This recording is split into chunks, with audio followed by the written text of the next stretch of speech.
Bismillahirrahmanirrahim. Assalamualaikum warahmatullahi wabarakatuh.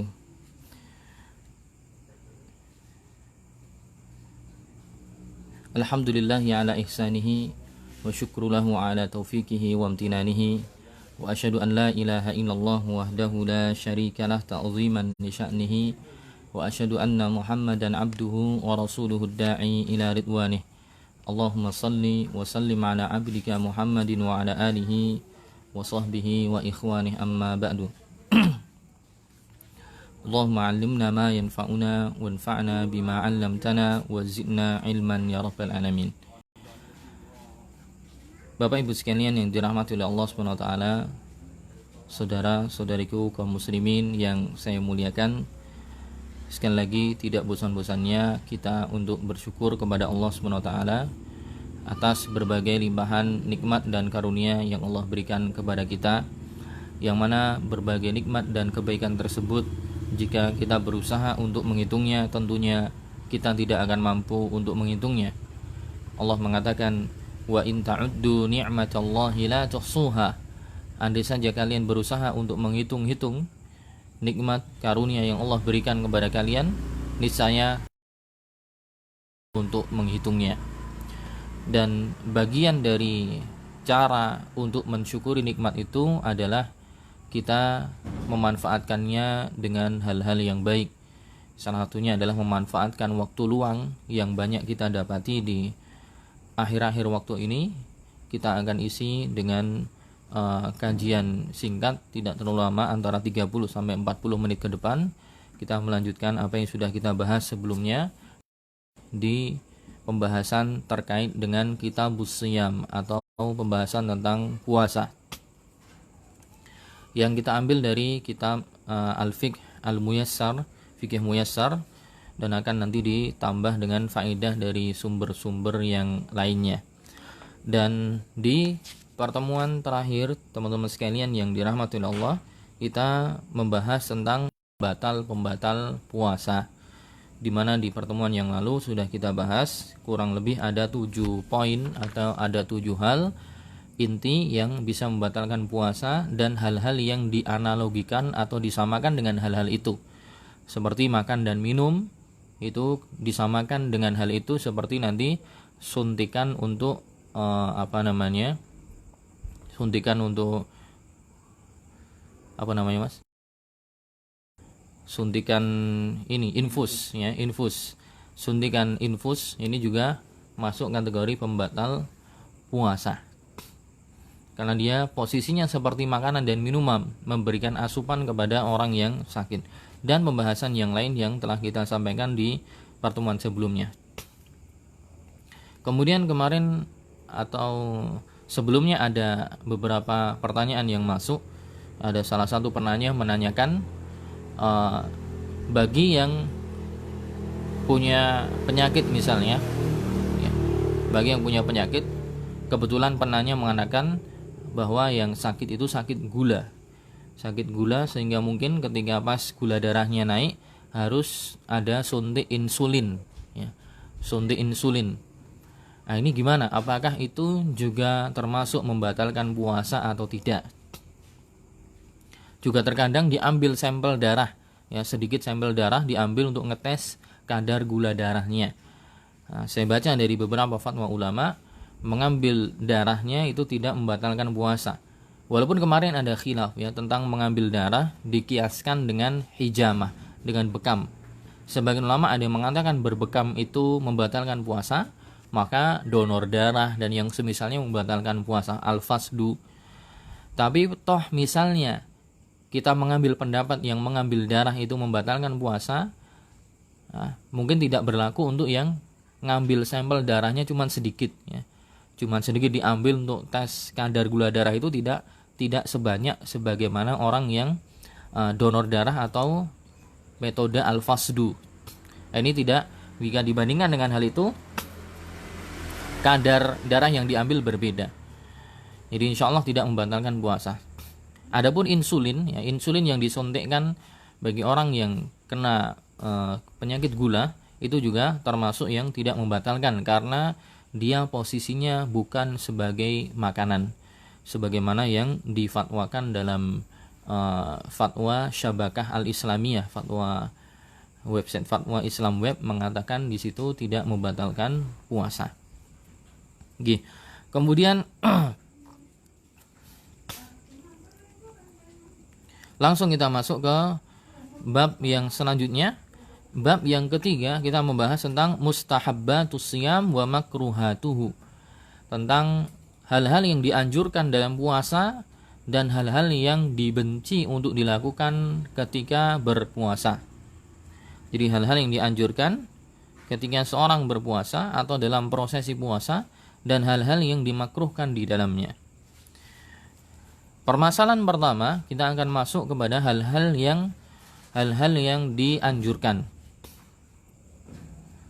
Yustahabbu lis-shaim an yura'iya fi siyamihil umur at-taliyah. Dianjurkan bagi orang yang berpuasa untuk memperhatikan, ya, dalam puasanya dia melakukan puasa harus diperhatikan beberapa perkara berikut ini. Tentunya hal ini anjuran-anjuran yang dianjurkan ketika seorang berpuasa ini bagian dari upaya-upaya agar puasa yang dia lakukan semakin sempurna.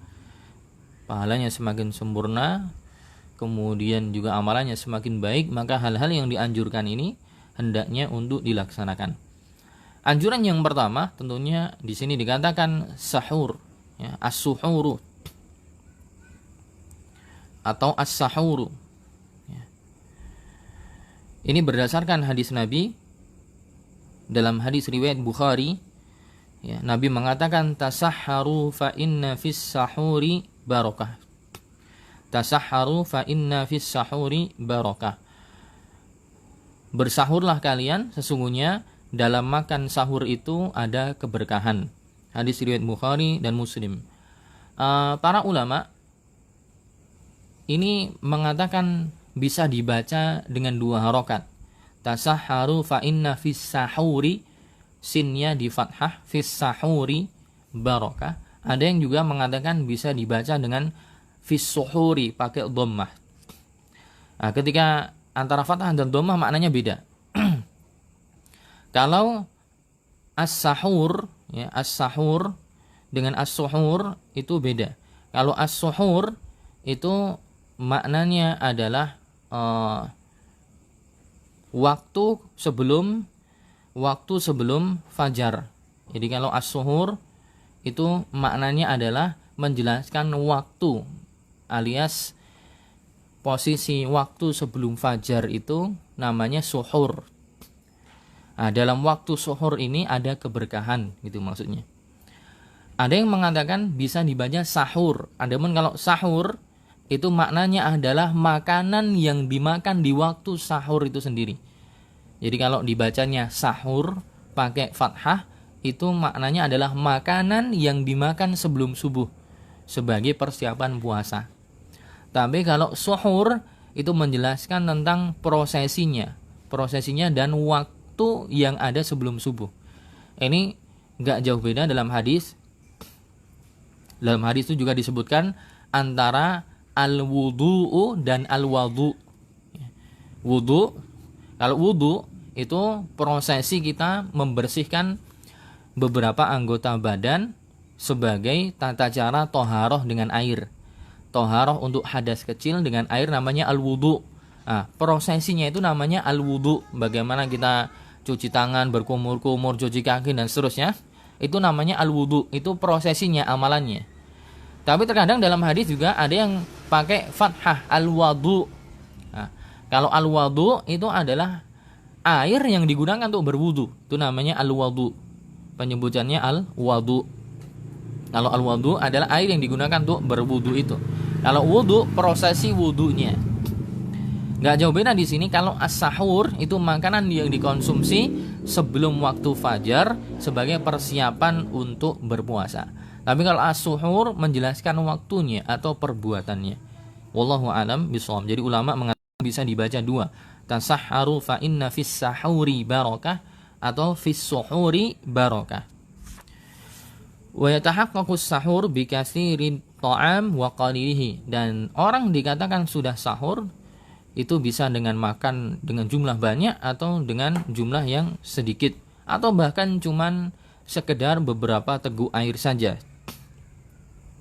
Wa waktu as-sahur min muntasafil lail ila tulu'il fajr.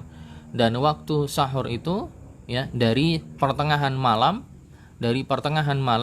sampai sebelum fajar ya, sampai sebelum fajar.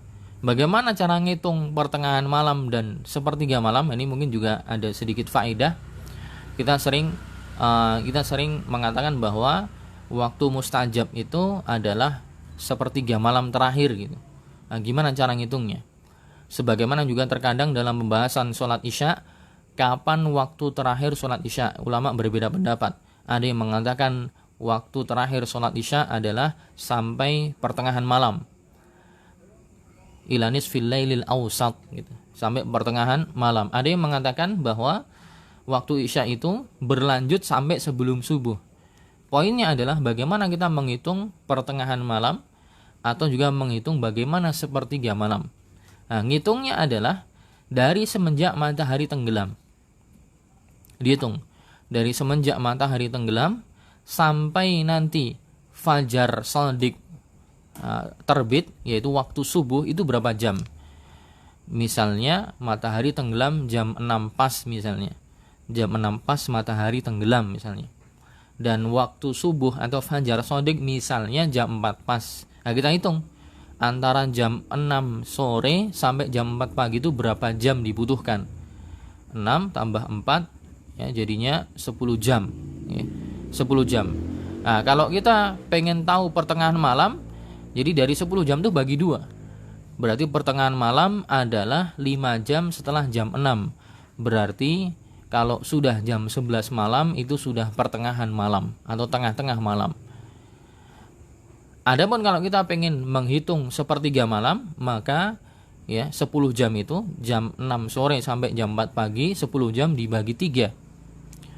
Berarti 9 jam bagi 3, 3 jam. 3 jam. 1 jam bagi 3, 1 jam 60 menit bagi 3, berarti 20 menit. Berarti sepertiga malam itu setiap 3 jam 20 menit. Setiap 3 jam 20 menit. Berarti sepertiga malam terakhir dihitung mundur dari jam 4. Ya, jam 4 pagi, 3 jam 10 menit sebelumnya. Nah, itu sudah masuk sepertiga malam terakhir. Berarti sejak jam 12.40 ya, sekitar jam 12 malam lebih 40 menit itu sudah masuk sepertiga malam terakhir. Itu berlangsung sampai nanti sebelum waktu subuh. Ya, teman-teman sekalian dirahmati oleh Allah SWT. Jadi yang dianjurkan yang pertama dalam masalah puasa adalah dianjurkan untuk makan sahur ya. Nah, di sini ada keberkahan. Keberkahannya apa? Para ulama paling tidak memberikan sisi keberkahannya dari 2 hal. Ya, keberkahan itu apa sih? Keberkahan itu adalah az-ziyadah fil khairi wal ajr. Keberkahan itu adalah tambahan dalam sisi kebaikan dan sisi ganjaran. Jadi orang mendapatkan kebaikan dan senantiasa bertambah, mendapatkan amalan pahalanya senantiasa bertambah, itulah keberkahan. Az-ziyadah fil khairi wal ajr. Dan tentunya orang yang makan sahur, kata Nabi, maka di situ ada keberkahan. Tasahharu fa inna fis sahuri barakah. Dalam makan sahur ada keberkahan. Keberkahan apa? Keberkahannya pertama, seorang yang makan sahur tentunya dia bisa makan sahur sehingga bisa memperbaik, maka fisiknya lebih kuat karena dia bisa makan. Ketika fisiknya lebih kuat, tentunya nanti dalam mengarungi puasa dalam sehari, dia badannya fisiknya lebih fresh. Kalau lebih fresh, lebih semangat, maka tentunya amalan ibadah yang bisa diraih dan yang dilakukan pasti lebih banyak ketimbang orang yang tidak sahur. Orang yang tidak sahur kemungkinan badannya lebih lemes, mungkin bawaannya pengen tidur saja. Beda dengan orang yang sahur, badannya lebih fresh sehingga nanti konsekuensinya ya dampaknya dia bisa beramal soleh lebih banyak. Sisi yang kedua keberkahannya adalah dia mendapati waktu mustajab dalam berdoa, alias waktu sepertiga malam terakhir. Maka di waktu-waktu itu dia bisa berdoa, bermunajat kepada Allah Subhanahu wa taala. dari waktu-waktu mustajab yang dianjurkan untuk memperbanyak doa di waktu tersebut. Itu sisi keberkahan yang ada ketika seorang bisa makan sahur. Kemudian anjuran yang kedua, perkara-perkara yang dianjurkan dalam berpuasa yang kedua adalah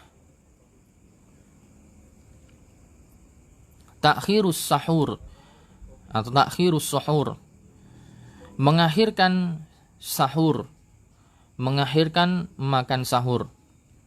Jadi sunnahnya itu bukan disegerakan tapi diakhirkan. Ini berdasarkan hadis Zaid bin Thabit yang dibawakan oleh Imam Bukhari. Zaid bin Thabit radhiyallahu anhu mengatakan, tasaharna ma'a Rasulillah SAW summa qumna ila shalah. Kami dahulu makan sahur bersama Nabi SAW, kemudian setelahnya kami bangkit untuk melakukan sholat subuh. Kemudian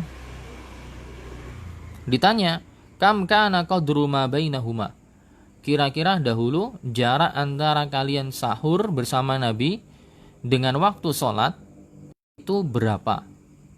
Beliau mengatakan khamsina ayah, kisaran jaraknya sekitar pembacaan 50 ayat. Sekitar pembacaan 50 ayat. 50 ayat ini ayat yang panjang atau ayat yang pendek? Ya mungkin kita ambil tengah-tengah, mungkin ayat-ayat yang tanggung, tidak terlalu panjang, tidak terlalu pendek.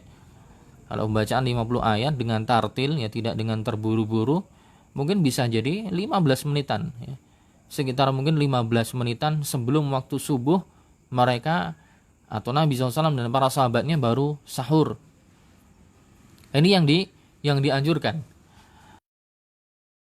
Kita juga sedikit memberikan poin apa yang terjadi di negeri kita kadang tidak sesuai dengan apa yang dicontohkan oleh Nabi SAW.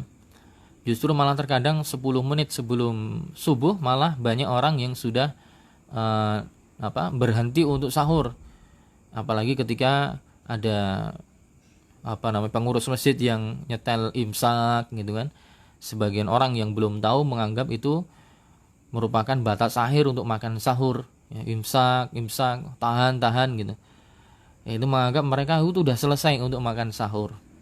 Padahal sejatinya justru itulah waktu yang afdol untuk sahur. Ya, waktu yang afdol untuk sahur. Sebagaimana jarak yang disebutkan ya dalam hadis Zaid bin Thabit, para sahabat ya, sampai mendekati waktu subuh itu sekitar pembacaan 50 ayat Al-Quran. Ini menunjukkan bahwa jaraknya tidak terlalu jauh, justru itu yang dianjurkan. Mungkin sekitar 15 menitan atau mungkin maksimal sampai 20 menit jika memang pembacaannya agak panjang atau mungkin secara tartil yang sesuai, mungkin ya sekitar 15 menitan. Itu sebagai waktu yang afdol, dianjurkan untuk mengakhirkan sahur. Oke, itu anjuran yang kedua. Anjuran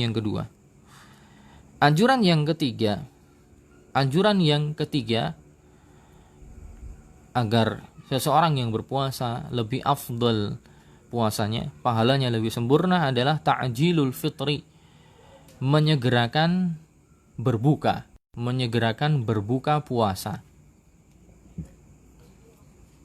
Jadi berbuka puasanya disegerakan, tidak diakhir-akhirkan. Makanya di kebiasaan di negara kita ada yang namanya ta'jilan. Nah, ini bisa jadi dulu orang yang pertama kali membuat istilah ini karena dia membaca buku-buku fikih atau membaca hadis Nabi yang menyuruh untuk menyegerakan berbuka puasa. Makanya kemudian dibuat acara ta'jilan. Ta'jilan pakai ain. Ta'jil artinya menyegerakan. Ajjala yu'ajjilu. Ta'jilan artinya menyegerakan berbuka. Jadi bukan pakai hamzah tapi pakai ain. Tapi kalau pakai hamzah ta'jilan artinya malah mengakhirkan. Ta'jil artinya mengakhirkan. Jadi ya, kalau kita belajar bahasa Arab sedikit keliru makhraj hurufnya, penyebutan hurufnya keliru, nanti maknanya bisa berbeda. Kalau pakai hamzah ta'jilan itu artinya ain, ta'jilan itu akhirnya artinya menyegerakan. Dan yang dianjurkan adalah menyegerakan berbuka. Jadi yustahabbu lis-shaim ta'jilul fitri mata tahaqqaqa ghurubus syams. Ketika sudah terbukti matahari sudah tenggelam, masuk sholat maghrib, bersegera untuk berbuka. Ini berdasarkan hadis Bukhari juga dari Sahal bin Sa'ad, bahwa Nabi SAW beliau bersabda, la yazalun nasu bi khairin ma'ajjalul fitra. Orang-orang akan senantiasa di dalam kebaikan ketika mereka menyegerakan berbuka. Ketika mereka menyegerakan berbuka. Dan itu yang dipahami oleh para ulama ahlu sunnah wal jamaah, bahwa menyegerakan berbuka itu adalah sesuatu yang bagian dari anjuran Nabi SAW. Berbeda dengan sebagian pemahaman kelompok Syiah. Dalam beberapa buku literatur Syiah, mereka, tidak semua, tapi sebagian dari mereka, justru mereka menganjurkan untuk diakhirkan. Ya, jadi ketika terbenam matahari, itu tidak langsung untuk berbuka. Mereka mengakhirkan terlebih dahulu sampai benar-benar terang matahari itu tenggelam jelas, baru mereka berbuka. Nah, ini menyelisihi petunjuk Nabi SAW, dan kita sebagai ahlu sunnah wal jamaah mengikuti petunjuk Nabi ketika mempraktekkan bersegera untuk berbuka. Ini juga bagian dari menyelisihi praktek-praktek kelompok yang menyimpang. Ya, teman-teman sekalian yang dirahmati oleh Allah Subhanahu wa taala, mungkin untuk Ramadan di tahun ini, sebagaimana kemungkinan prediksi sebagian besar ya, karena kondisi belum baik sebagaimana sedia kala, mungkin akan ada banyak hal-hal yang akan kita lewati tidak seperti kondisi di tahun-tahun sebelumnya. Akan ada banyak suasana-suasana yang tidak semeriah di tahun-tahun sebelumnya. Cuman yang perlu kita garis bawah adalah hendaknya kekangenan kita, hendaknya rasa sedih kita benar-benar didasari atas dasar kesedihan tidak bisa melakukan ibadah sebagaimana di tahun-tahun sebelumnya.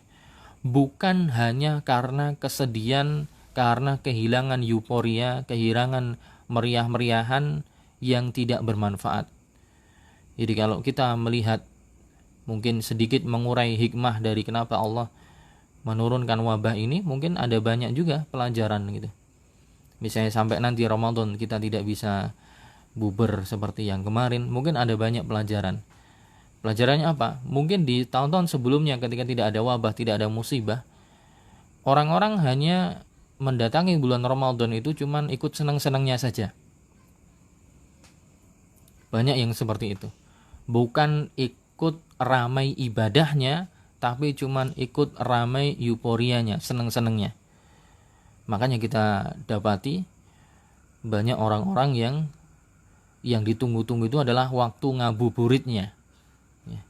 Waktu ngabuburitnya, yang mana sebagian besar diisi dengan hal-hal yang sejatinya tidak bermanfaat, bahkan justru lebih condong kepada maksiat yang sejatinya itu merusak amalan ibadah puasanya. Orang-orang nunggu waktu ngabuburit ya, semenjak sebelum asar atau mungkin ba'da asar sudah ke tempat-tempat ramai yang harusnya mungkin bisa diisi untuk ke masjid, ikut pengajian, mengambil ilmu dari para ustadz-ustadz yang ada di pengajian menjelang berbuka. Tapi banyak yang malah fokus ke tempat-tempat ramai, akhirnya itu berkumpul ya, kemudian membuat atraksi-atraksi. Lebih parah lagi ketika ya, datangnya dengan lawan jenis yang bukan pasangan sahnya, ini pacaran gitu, plus nanti dengan pakai motor-motor yang knalpotnya di suara keras, ini ganggu orang.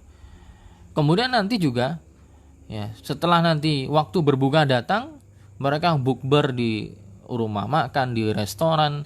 Setelah bukber juga adanya rata-rata banyak orang yang cerita ngalor ngidul, ngulon ngetan, tidak bersegera untuk ke masjid untuk sholat, dan itu realita yang ada.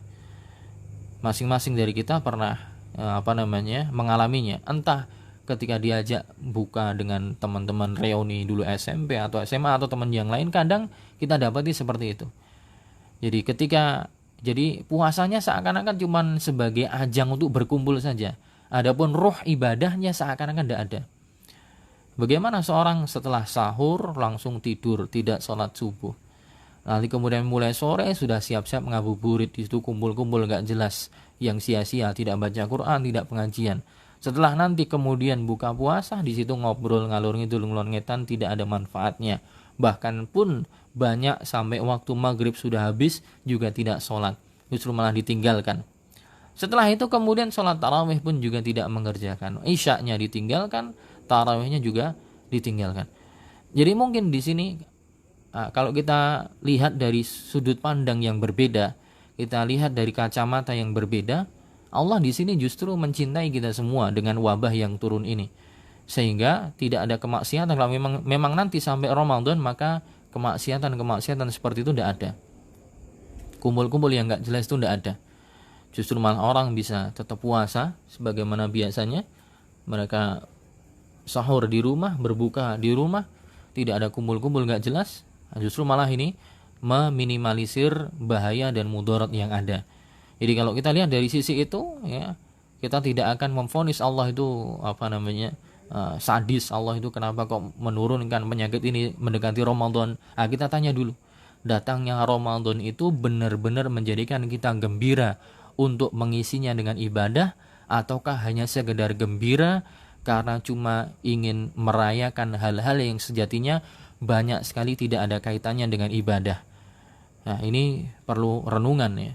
Bahkan banyak orang datang Ramadan malah sudah mengganggu orang lain sejak awal Ramadan. Waktunya untuk taraweh malah sudah derambenan. Setelah sholat isya, ya, setelah sholat taraweh sudah derambenan sampai malam. Alasannya ikut nanti lomba takbiran dan semisalnya. Tapi latihannya sudah semenjak sebulan sebelumnya sudah latihan. Bulan yang harusnya bulan Quran, bulan harusnya bulan tilawah, ya, tapi diisi dengan hal-hal yang sia-sia. Maka alhamdulillah ala kulli hal, segala puji bagi Allah dalam setiap keadaan, ya. Mungkin adanya virus seperti ini menjadikan orang-orang yang mengganggu model-model seperti itu nanti tidak ada di bulan Ramadan yang akan datang. Oke, itu hikmahnya mungkin. Kemudian anjuran yang keempat, anjuran yang pertama tadi dalam puasa makan sahur, yang kedua mengakhirkan sahur, yang ketiga menyegerakan berbuka, yang keempat adalah al-iftaru ala rutabat, yaitu berbuka dengan kurma muda atau kurma basah, ya, kurma basah jika punya. Kalau tidak ada kurma basah, kurma yang masih fresh, ya, rutab itu kurma yang masih fresh, yang belum dikeringkan. Nah, kalau ada itu, kalau tidak ada maka dengan kurma yang sudah kering. Kurma yang kering itu kurma yang beredar di pasaran kita, yang dijual itu kurma kering. Kurma yang basah itu kurma yang tidak tahan lama. Kalau tidak ada maka baru dengan beberapa teguk air, dan dianjurkan jumlahnya ganjil, ya, jumlahnya ganjil.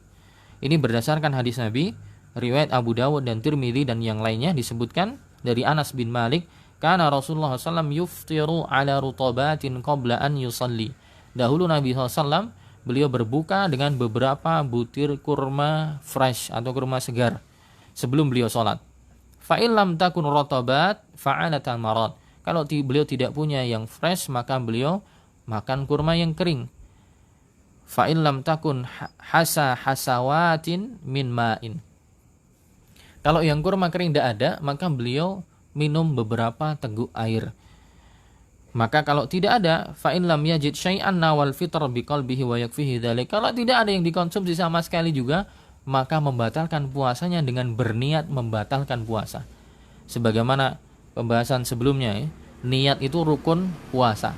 Ketika seorang berniat membatalkan puasanya, maka batal seketika itu juga. Nah, jadi kalau orang punya kurma fresh, maka dia berbuka dengan kurma fresh. Kalau tidak ada, kurma kering. Kalau tidak ada, beberapa teguk air. Atau kalau tidak ada, nanti dengan makanan yang lain. Kalau tidak ada juga, ya, dengan berniat untuk berbuka. Nah, dari sini kita bisa ambil pelajaran, teman-teman sekalian. Di sini gambaran kesederhanaan Nabi SAW. Jadi beliau bukannya hanya dengan beberapa kurma, yang menjadikan dia tidak, bahasa Jawanya, kewargen, alias kekenyangan berlebihan. Cukup sebagai pengganjal perut, ya, membatalkan puasanya dan tidak menghalangi beliau untuk beribadah setelahnya. Nah, ini yang apa? Yang hilang, ruh seperti ini yang hilang dari kita semua. Ruh kesederhanaan Nabi, beliau sahur dan berbuka seadanya. Berbukanya pun dengan jumlah yang tidak terlalu banyak, berbeda dengan zaman kita sekarang. Berbuka dan sahurnya itu dengan makanan yang mewah. Kedua, makanannya pun berlebihan sehingga terkadang justru malah menghalangi kita melakukan ibadah-ibadah yang lain di bulan Ramadan. Ini ruh-ruh seperti ini yang perlu untuk kita gali dan perlu untuk kita menyadarinya. Sekali lagi, puasa itu hanya sekedar, ya, puasa itu hanya untuk sekedar euforia ataukah benar-benar untuk ibadah. Ya. Kemudian anjuran yang kelima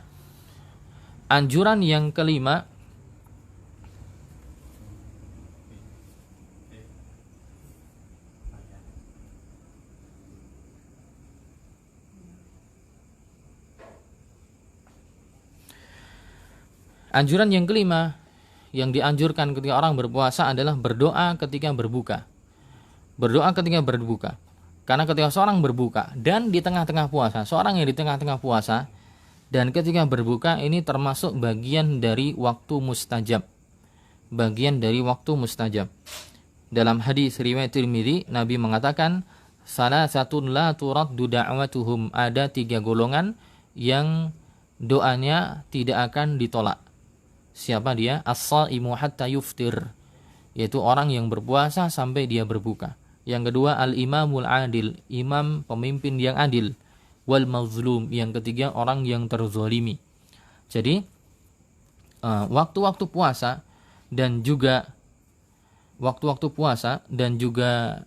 ketika berbuka itu adalah waktu mustajab. Maka hendaknya memperbanyak doa di waktu-waktu itu. Kemudian ketika berbuka, doanya seperti apa? Nah, ini ada banyak lafadz, ya, dan terkadang kita juga terlalu terburu-buru, ya. Yang sering kita sampaikan, yang sering tersebar adalah doanya adalah zahabaz zama'u wa batallatil 'uruqu wa thabatal ajru insyaallah. Kemudian mengatakan yang doa Allahumma laka sumtu wa bika amantu wa ala rizkika aftartu, itu mengatakan itu tidak sah. Ternyata dua-duanya sejatinya hadisnya bermasalah, ya. Allahumma laka sumtu wa ala rizkika aftartu itu bermasalah alias memang dhaif. Tapi pun yang zahabaz zama'u wa batallatil uruqu itu juga diperselisihkan kesahihannya oleh para ulama. Dan Syekh Utsaimin rahimahullah mengatakan dua-duanya bisa dipakai. Jadi tidak perlu kita menyalahkan yang lain gitu.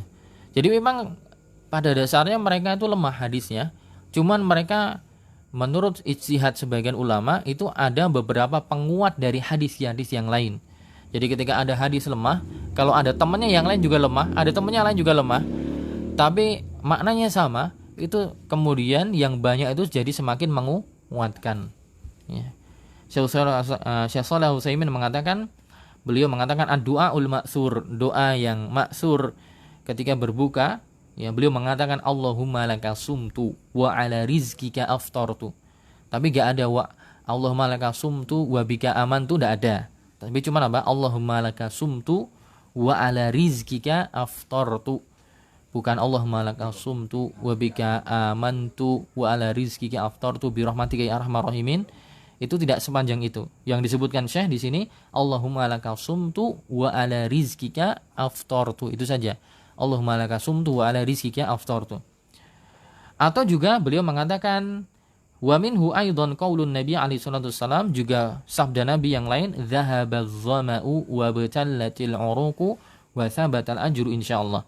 Itu juga Syekh Utsaimin mengatakan wa hadanil haditsani wa in kana fihima dha'fun. Beliau mengatakan dua hadis ini walaupun di dalam penjelasan hadisnya, sanadnya mungkin, ya, ada kelemahan, lakinna ba'dhu ahli ilmi hassanahuma, Tapi sebagian ulama hadis mengatakan dihasankan karena ada apa? Ada penguat dari sisi yang lain gitu.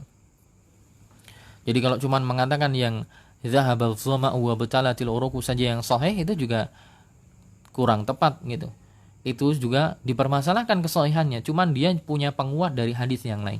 Sebagaimana Allahumma laka sumtu wa ala rizqika aftartu, itu juga lemah sejatinya tapi ada penguat dari hadis yang lain. Ini komentar Syekh Utsaimin. Ada juga komentar dari ulama yang lain, ya. Wa yaqulu aidan Allahumma inni. Nah, di sini dikatakan walahu an yaqul aidan Allahumma laka sumtu wa ala rizqika aftartu. Allahumma laka sumtu wa ala rizqika aftartu. Ini hadisnya diriwayatkan oleh Abu Dawud secara mursal. Wa qala anhu Abdul Qadir Al-Arnaud. Syekh Abdul Qadir Al-Arnaud ini ulama hadis kontemporer ya. Levelnya hampir selevel dengan Syekh Albani.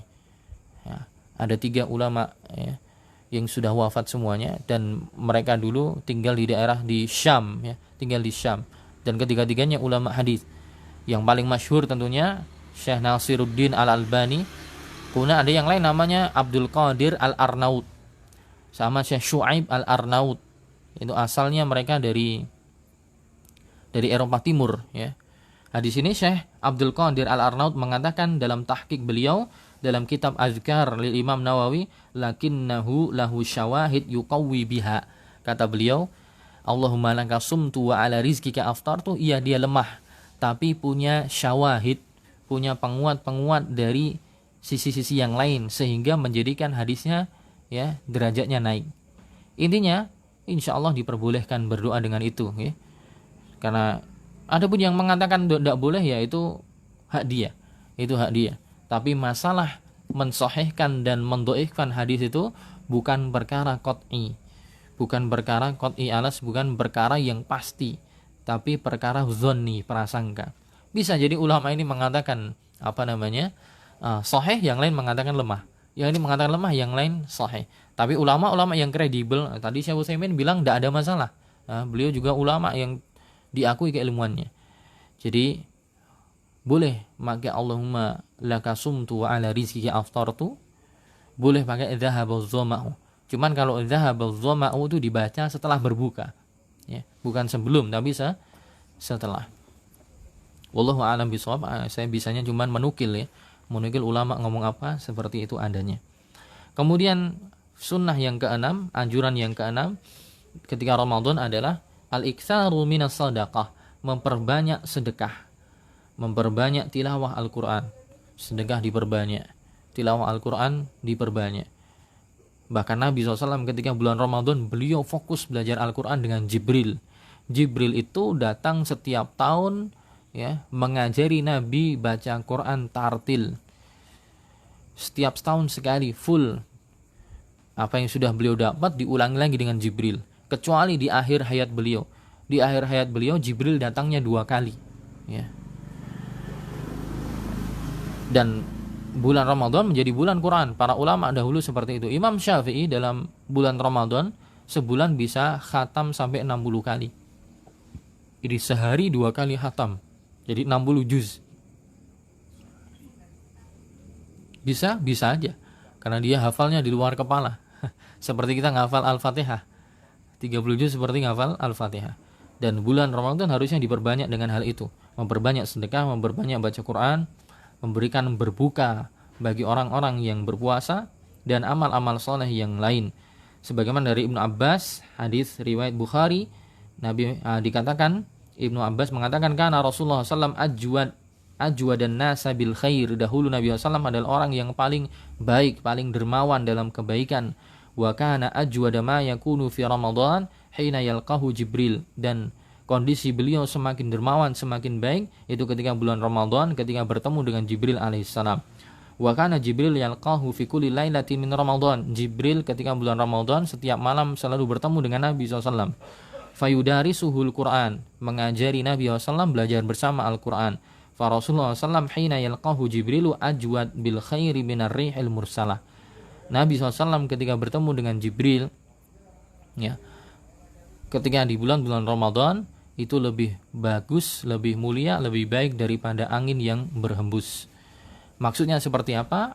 Lebih baik dari angin yang berhembus, ini perlu kita merujuk kepada syarah dari hadis Bukhari atau Muslim ya. Untuk sementara saya sebutkan hadisnya saja, maknanya detailnya seperti apa perlu pembahasan yang lain.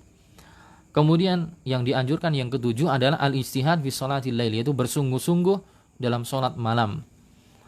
Terlebih khusus ketika sudah masuk 10 hari terakhir bulan Ramadan. Bersungguh-sungguh sholat malam, terlebih lagi di akhir-akhir bulan Ramadan. Sebagaimana Aisyah bercerita dalam hadis riwayat Bukhari, Aisyah mengatakan kana Nabi SAW idza dakhala al-ashra shadda mi'zarahu. Nabi SAW ketika sudah masuk 10 hari terakhir bulan Ramadan, beliau mengkencangkan sarungnya, wa ahya lailahu, dan menghidupkan malamnya, wa aiqadha ahlahu, beliau membangunkan keluarganya, istrinya maksudnya. Jadi beliau bersungguh-sungguh, maksudnya mengencangkan sarungnya. Para ulama mengatakan i'tizalun nisa, beliau menjauhi istri-istrinya, maksudnya tidak melakukan hubungan badan, fokus untuk ibadah gitu. Menghidupkan malamnya dengan sholat ya, dengan menghidupkan sholat, bahkan membangunkan istri-istrinya untuk ikut sholat bersama, yang berbanyak untuk sholat malam. Sebagaimana dalam hadis yang lain Nabi mengatakan man qama ramadhana, barang siapa yang menghidupkan Ramadan imanan wahtisaban, didasari dengan iman dan mengharap pahala, maka Allah mengampuni dosa-dosanya yang telah lalu. Itu yang ke-7. Anjuran yang ke-8 adalah umrah, melakukan umrah di bulan Ramadan. Nah, tapi tentunya mungkin untuk tahun ini tidak memungkinkan ya. Orang Saudi sendiri sementara dilarang, orang mukim sendiri di sana sementara terhalangi karena musibah yang ada. Ya. Tapi semoga kalau orang sudah berniat, ya, pernah berniat saya kemarin ingin umrah, semoga minimal dapat pahala niat. Adapun orang yang sudah berniat plus sudah aksi, kemarin sudah daftar, ya, sudah daftar di agen travel tertentu pengen umrah, insya Allah dia tertulis pahala sempurna. Beda antara yang sekedar niat saja dengan yang berniat tapi sudah aksi tapi nggak jadi berangkat gara-gara ada uzur ya. Hanya sekedar niat itu baru sekedar dapat pahala, tapi kalau plus disertai dengan aksi akhirnya terhalangi, insya Allah tertulis pahala niat plus juga pahala perbuatannya. Sebagaimana penjelasan Syekh Shalih Al-Utsaimin dalam penjelasan syarah akidah Al-Wasithiyah. Kemudian anjuran yang ke-9 terakhir berkenaan dengan orang yang berpuasa adalah mengatakan ini shaim, saya sedang berpuasa, aku lagi poso ya. Ketika ada orang yang mencela, ada orang yang ganggu, tidak usah diladeni, tidak usah dilayani, mengatakan wes aku lagi poso, sakarepmu kowe arep ngomong apa gitu misalnya. Dicuekin. Karena dia lebih mengutamakan pahala puasanya dia tidak terkurangi, ya, tidak terganggu daripada meladeni orang-orang yang mungkin terkadang tidak ada manfaatnya. Ini sebagaimana dalam hadis riwayat Tirmidzi ya. Dikatakan wakan idza kana yaumu shaumi ahadikum, kalau datang hari kalian berpuasa, fala yarfus wala yaskhab, jangan berkata sia-sia.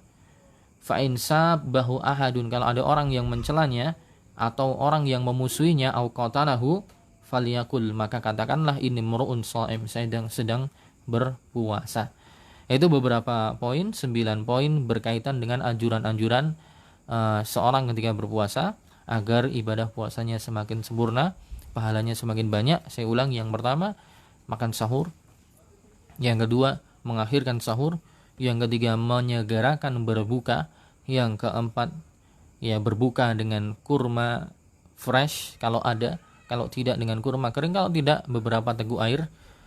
Kemudian yang kelima berdoa, karena puasa dan waktu berbuka adalah waktu yang mustajab ya, doanya bisa tadi seperti yang disampaikan. Kemudian yang keenam memperbanyak sedekah, membaca Al-Quran, amal-amal soleh yang lain secara umum. Yang ketujuh bersungguh-sungguh untuk salat malam. Yang kedelapan umrah jika dia mampu, karena umrah di bulan Ramadan Nabi mengatakan umratun fi Ramadan ta'dilu hajjah atau ta'dilu hajjah. Umrah di bulan Ramadan itu pahalanya sebanding dengan haji ya. Yang ke-9 adalah mengucapkan ini imru'un shaim, saya sedang berpuasa, atau intinya tidak meladeni hal-hal yang tidak bermanfaat. Mungkin itu yang bisa kita sampaikan pada kesempatan kali ini. Insyaallah di pertemuan yang akan datang kita bahas tentang hal-hal yang dibenci untuk dilakukan ketika berpuasa. Wallahu taala a'lam bissawab. Assalamualaikum warahmatullahi wabarakatuh.